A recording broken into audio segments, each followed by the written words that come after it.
finally have a president who puts America first. Put America first. I love America.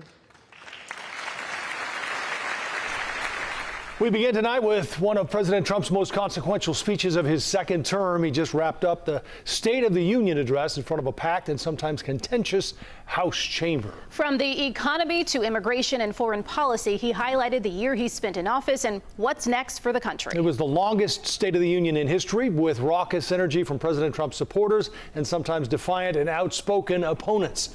I want to bring in now our Charlie DeMar, who listened to all of it tonight. He joins us now. Charlie. And Joe and Erica, he certainly covered a lot. It was a long night as the president spoke for an hour and 47 minutes.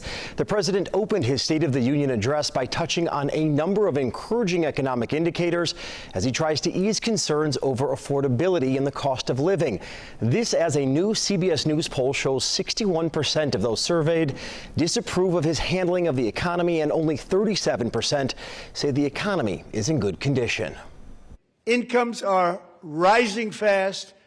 The roaring economy is roaring like never before. And our enemies are scared. Our military and police are stacked. And America is respected again, perhaps like never before. We are doing really well. Those prices are plummeting downward.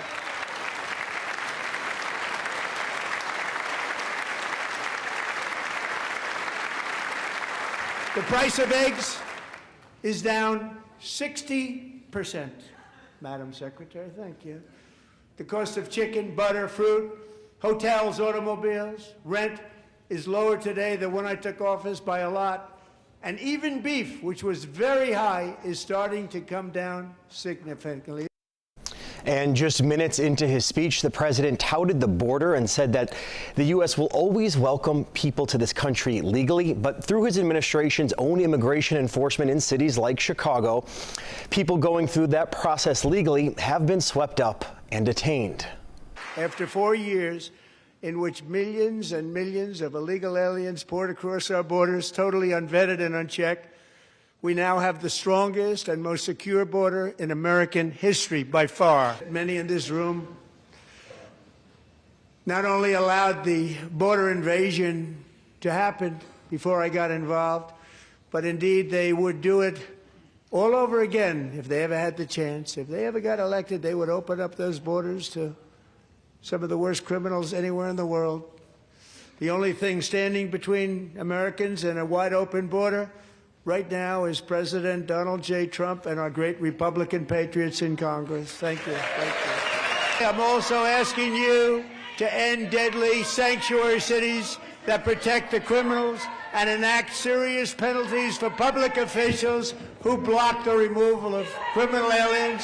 In many cases, drug lords, murderers all over our country, they're blocking the removal of these people out of our country, and you should be ashamed of yourself.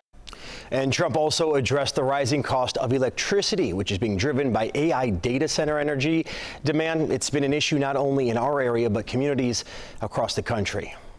We're telling the major tech companies that they have the obligation to provide for their own power needs. They can build their own power plants as part of their factory so that no one's prices will go up. And in many cases, prices of electricity will go down for the community, and very substantially down. But there was one issue that almost everyone could agree on, and that's the USA men's hockey team fresh off their thrilling gold medal victory at the Olympics.